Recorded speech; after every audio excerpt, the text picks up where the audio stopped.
The Shepnaz Podcast begins now. Welcome to the Shepnaz Podcast. I'm Joe, and I'm your host today. Yesterday, we started a discussion on Pastor Rob's most recent message, the Storm Session message, and he's talking a little bit about the storm that happened after the feeding of the 5,000.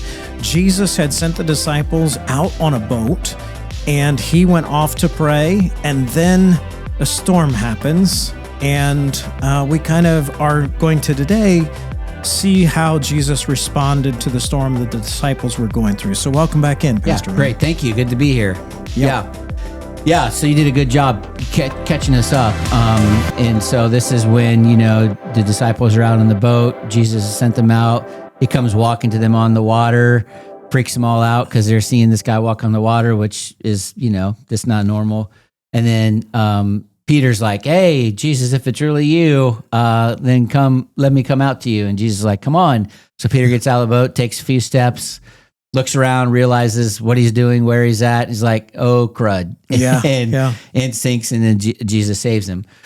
So we're just kind of talking about some of the things that I think are just some interesting insights. And just to recap yesterday, one of the things we talked about is that the disciples were caught in that storm because they were being obedient. And sometimes we think that, if things aren't going well in my life, it must be because I'm not being obedient. But for the disciples, they were in the storm because they were being obedient. Sure. And I think oftentimes we find ourselves in difficult situations based on our obedience.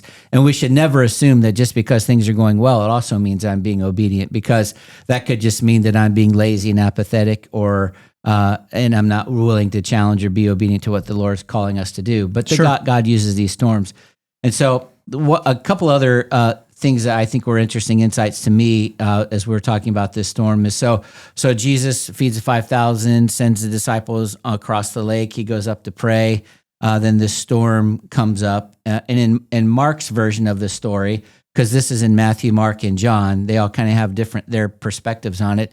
Mark says that Jesus saw that they were in serious trouble, rowing hard and struggling against the wind and the waves.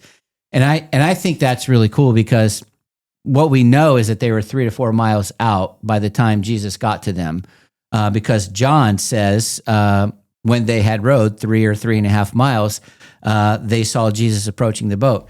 So what that means is that while the disciples were in the storm experiencing it, Jesus knew exactly what was happening, and he knew exactly where they were.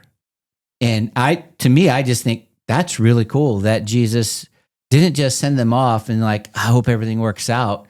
He was watching over them. He was there, keeping an eye on them. And I think that the takeaway for me is that God always knows what's going on in my life. And I think sometimes we go through things and we're like, nobody knows what's going on. I feel all alone. Well, if what Jesus did for the disciples is the same thing that he does for you and I, whatever you're going through, wherever you are, he knows about it. Yeah. He knows what's going on. And the fact that he was willing to walk.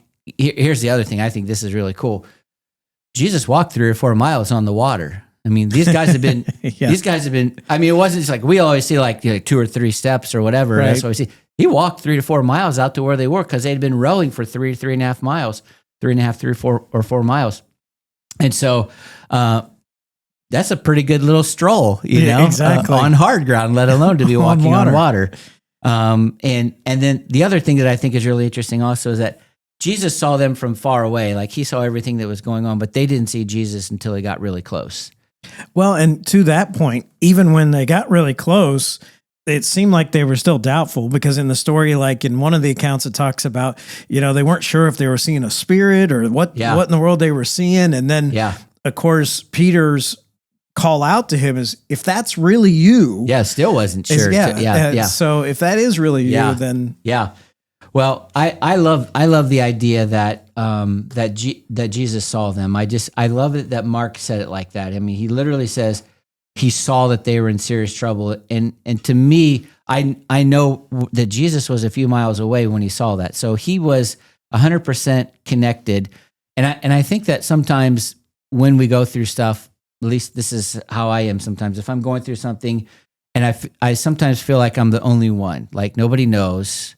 Nobody cares. I'm going through this. You start feeling like, start feeling sorry for yourself or whatever and all that. And the Lord took me back to the story of Hagar, who was Abraham's concubine, who has a baby. Everything she did was right. She was obedient to Abraham and Sarah, did exactly what, she was supposed to do, has this child for Abraham and Sarah. Then Sarah has her own child, decides she doesn't like Hagar and her kid anymore, and kicks her out. Like, she really didn't do anything wrong. She was being obedient and submissive to her servants, as a servant. And then she had to go. So she's like wandering in the wilderness with her son, and she didn't really do anything wrong. And one day she's just like sitting there, and it's like, woe is me, the same way that I feel sometimes when I'm going through stuff, or the same way maybe somebody else feels when you're going through that stuff.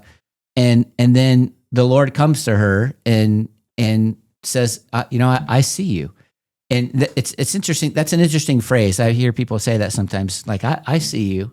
Yeah. And I'm like, what does that phrase really mean? What that phrase really means is, if I were to say to somebody, I see you, it's a way of communicating that I'm paying attention and that I understand what's going on in your life.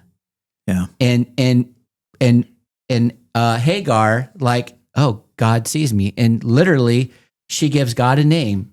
She says, you are the God who sees me. And it's an official name of God. It's El Roi, Elelroi, and it is the God who sees. And so I feel like what the disciples are going through is like, he sees. And can you imagine Mark as he's writing this? And I think Mark was actually the first gospel that was written down. That years after this event, he's writing this down as he's recalling this and saying, yeah, he saw us. Yeah. And like how that would feel as you're even penning that for generations to see that. I remember when we were going through this storm and he saw us and he came to us. I mean, that's just amazing. Yeah. Well, and that's the other piece of that. Not only did he just see and know and understand, but he came. And I put him in the notes on Sunday that he came at just the right time. And I think that's interesting because, when you talk about timing and God, like if you watch The Chosen, there's a joke that they all say, soon. What does soon mean? Well, back then it was like, when are we going to get there? Soon, or, whatever. Like, well, we're still waiting on soon to happen. But anyway, I digress. I said Sunday that it's almost a guarantee that God's timing is not going to be the same as your timing. Yeah. And I'm not an old guy. I'm 58. That's old to some people, but in my 58 years and all the years I've been walking with the Lord, my time has never been the same as God's time. Not yet. I mean, never when I thought this would be a good time to answer, has he answered. I mean, it doesn't mean he's not answered. He's answered, but he does it. So the timing thing is really interesting. So the Bible says that Jesus went up on the mountain to pray when evening came. And so evening, we know in the Jewish day is somewhere between 6 p.m. and 9 p.m. So Jesus fed fed all those 5,000 people, and then he sends the disciples out. And then so it says in evening, Jesus started praying. So somewhere between 6 p.m. and 9 p.m., Jesus goes up the mountain to pray. Then one of the Gospels says at the fourth watch of the night, that's when Jesus came to the disciples out on the lake. Now, the fourth watch of the night would be somewhere between 3 a.m. and 6 a.m. because the night was broken up into 3-hour segments. So it's 6 to 9. That's the first watch. 9 to midnight is the second watch. Midnight to 3 a.m. is the third watch. And 3 a.m. to 6 a.m. is the fourth watch. So it says Jesus came to them during the fourth watch. So if it would have been at the very beginning of the fourth watch, it would be 3 a.m. And if Jesus would have went up to start praying at 6 p.m., which was when evening came, then that could have been like 9 hours. Maximum 9 hours, minimum 6 hours. So Jesus sends the disciples out and they're struggling for 6 to 9 hours. And he was watching. He knew it. Yeah. Like he knew what was going on. And I don't know, maybe the disciples are getting miffed because they're like, man, Jesus made us do this. And now this is happening to us and he's not even helping us or whatever. I mean, have you ever felt like that before? It's like, Right. you know, I'm doing what you asked me to do, God. Why is this so hard? Why is this such a challenge? And that's maybe where they were. And it seems like, you know, Jesus is allowing them to struggle for hours before he comes to them. And I know in my own life, I would prefer the Lord show up before the struggle starts, or at least in the very beginning of it, if he's going to help me out. But oftentimes he comes after the struggle and after we, you know, feel like we can't do it. And so one of the things I talked about was that sometimes it seems like God seems to wait before he shows up until we realize our shortcomings and our deficiencies. Like sometimes I feel like the Lord just lets us struggle long enough to realize I don't have it in me to do it. Yeah. And I'll say for myself, I'm not very good at asking for help. And one of the ways that the Lord teaches me to do that is he'll just say, "Oh, you don't want to ask for help? Well, here you go." And he'll just start dumping, pile more on. dumping and piling things on. And I'm like, I can't. I have no idea what you're talking about. Yeah. Like I can't do any more. And he's like, well, why don't you ask somebody to help? And so you ask somebody to help and then they end up doing a better job than you would have as well. That's kind of how it works for me. But it reminds me of that passage of scripture in 2 Corinthians where Paul says, you know, I had this thing going on in my life and I asked the Lord to take care of it. And each time he said, my grace is all you need. My power works best in weakness. And so now I'm glad to boast about my weakness so that the power of Christ can work through me. And so the idea is that God shows up the most in our lives when we're really dependent upon him and we realize that I can't do this on my own anyway. And I don't, you know, maybe there's somebody listening and you're going through some really hard times. And the idea is that you can't do it on your own. You need to get God involved, right? And ask him to help you out. The other thing is, seems like why God waits so long is sometimes he waits till we've learned the lesson that he's trying to teach us. And you know, I don't know about anybody else listening, but I'm pretty hard-headed and think which I think I know I have something figured out. I do. But sometimes, we learn the best when we're struggling, and a good teacher will sometimes allow us to struggle for a long time because that's when learning best occurs. It's like, oh, I can't do it this way. I can't do it that way. I can't figure this out. So the Lord just lets you struggle until you're like figuring it out. And then he's like, okay, well, I could have told you that like, you know, several days ago, but you weren't ready to listen. Yep. So I got to at least let you exhaust yourself until you realize that, you know, you can do it. Or learn the lesson. So, and then this is the other one, and I think this is interesting as well. And that sometimes I think God waits until we're exhausted and ready to listen to do it His way anyway. William Barclay said that he was testing the disciples' faith, and this meant removing every human prop. So there was nothing left that the disciples could do. I mean, they'd been rowing for 6 to 9 hours, rowing against the wind, getting, you know, if you're rowing for 6 to 9 hours and you've only gone 3 miles.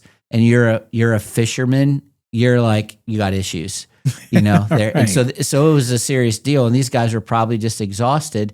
And then they're like, we can't do it anymore. And then Jesus shows up and everything's better. But it reminded me of when I was a medic in the Army a long time ago, and all these other classes and stuff. But one of the classes, you know, talks about how to save somebody if they're drowning or whatever. And some, like I had probably shouldn't say this, but he's like, if you're trying to save somebody and they're really struggling, he says, sometimes just hit them on the head and knock them out. Knock them out. Because that's, you know, you can't save a drowning person that's trying to save themselves. The way to save a drowning person is they've got to let you save them. And if they're fighting against you, they're going to take you down too. And so sometimes I think the Lord just lets us flounder out there till we're exhausted and we're like, okay, I need help. Yeah. And that's when he comes to help us out. I think I could pray that prayer. Lord, just knock me out and then take me to shore. That'd be great. It would be. And then the other, just another thing or two here. I think that is interesting that Jesus used this storm as a pathway to greater revelation of who he was. Like the disciples were learning about Jesus and who he was.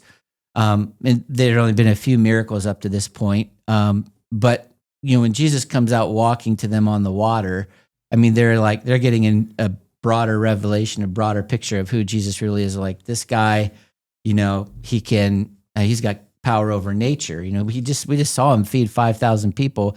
Now he's walking on the water, and our buddy walked on the water too. So it was like, man, that's crazy. But I think it was the words that Jesus said, "Take courage, it is I, don't be afraid," that really encouraged them. Like that would be an encouraging thing. And that's probably what it was for Peter. Like you had mentioned, like they're all like, is that really you, Lord? And Peter's like, Lord, if it's you, tell me to come to you out on the water. And so Jesus says, come to me, but Peter recognized the voice. Yeah.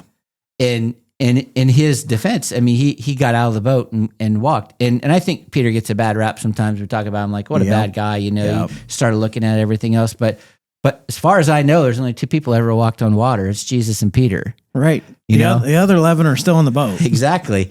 And the other thing that and Peter, we were even talking about this at lunch today about his impatience sometimes, right? He asked first, like he tested the water. He's like, Lord, if it's you, tell me to come to you. Like he wasn't going to get out of the boat if it wasn't the Lord, but he's like, if it's you, Lord, yeah, I'll get out of the boat. He asked first. And I love that, that he did it. And so then the disciples saw that Jesus gave Peter the power to do something supernatural. Like that was pretty awesome. I mean, he literally walked on water, right? Yep. So, yeah. And then the last thing is this, I think, this is kind of my thing. Peter sank in the water when he lost his focus on Jesus. We know that. We've talked about that a lot of times.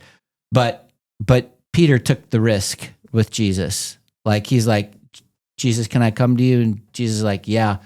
And he's like crazy enough to get out of the boat and do it.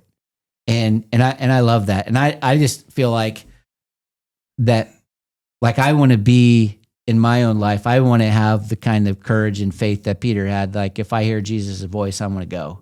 Oh, I think you are. One of the guys when I was studying this week, one of the guys' thoughts, he said, "A wet Peter is better than a dry doubting Thomas." Yeah, and I'm like, that's a good point. So anyway, yeah.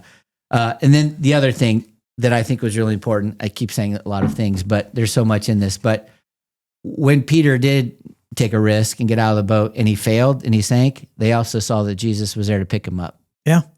And, if you're going to try something for the Lord and you're going to fail, you got to also have confidence that he can pick you up and dry you out and set you on your way again.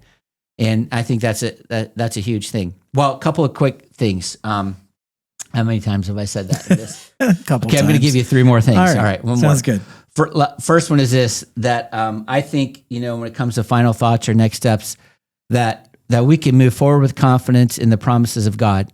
And the idea behind this is that in Matthew 14:22, the very first thing that Jesus said was, he told the disciples to get in the boat and cross to the other side of the lake. So Jesus literally told the disciples to cross to the other side of the lake. And if Jesus tells you to cross to the other side of the lake, it's because he knows you can make it to the other side of the lake. Mm-hmm. And maybe not the way you thought, right? But he's going to get you there. It'll probably not be the way you thought. And it'll probably be not when you thought. Yeah. Like you'll probably think, oh, this is going to be easy. There's going to be a nice breeze, and we're going to get there on time. It's probably going to be a storm, and you're probably going to be late, according to you. But you're going to get there. But what a great thing to give us confidence in the Word of God. Like if Jesus tells us to do something, he's gonna see to it that it happens. And so I think that we can really. God gives us a promise, we can go with it. Second thing is nothing will ever happen in our lives that's outside the power and authority of Christ. Like when Jesus allowed this storm there, it wasn't like he couldn't have said, quiet, be still, which he did other times, and it all go away. So he has the power over every circumstance that we look at and that's causing us stress in our life. He has power over that. And then the last thing was our focus determines our direction. And I wanted to tell this story. I don't know if Aaron is listening, but if he does, Aaron just started coming to our church about 4 or 5 months ago, friend of yours, somebody you worked with. He recently got baptized. I think it was in February. Yep. And a couple of days ago, he was in a car accident. Yeah. And he was hit head on by a pickup truck going full speed. And Aaron is in the hospital now with 7 broken ribs, broken ankle, broken wrist, broken nose, really sore, and working on his recovery. But he's here. But I was asking him what happened, and he said what happened was the guy who was driving was trying to find something down on the floor, And as he was looking down on the floor, he veered over into Aaron's lane. He says, I tried to get out of the way, but I couldn't get out of the way. And I think for me, the idea behind that is that, if you've ever been driving down the road and you're looking off to the right, you typically veer to the right. Mm-hmm. Or if you're looking, if you're not looking straight down the road, you go where you're looking, wherever your focus is, right? And for Peter, he got his focus on the circumstances and situations, and his faith began to fail. But if we keep our eyes fixed on Jesus, we can continue to go straight. And even in the midst of the storms or whatever, we can still navigate because our focus is on Jesus. And so I think, our focus determines our direction is really important. And then the last thing I would just say is that, if I'm being obedient, I know I already said there was only 3 and this is 4. Failure is really not final if I'm being obedient. Like I may have felt like I failed, but it's not, because Jesus can rescue me, teach me something, and set me on the way and still accomplish what he wants to accomplish. Amen. Now I really am done. You really? Okay. Yeah, for sure. Well, we got a lot of bonus content today. Yeah. When he said he had one more thing, you got 10 more things. So feel like you got That's your pastorally speaking. You got your money's worth today. You can check out everything that's going on at the church by going to shepnaz.org. You can also follow us on Facebook, Instagram, and YouTube. We always appreciate when you do those comments, likes, and shares. It helps spread the word to others that may not have an opportunity to hear this. For Pastor Rob, I'm Joe. Have a great day. This podcast is a production of the Shepherd Church of the Nazarene, Gahanna, Ohio. Email to podcast@shepnaz.org and let us know what you think.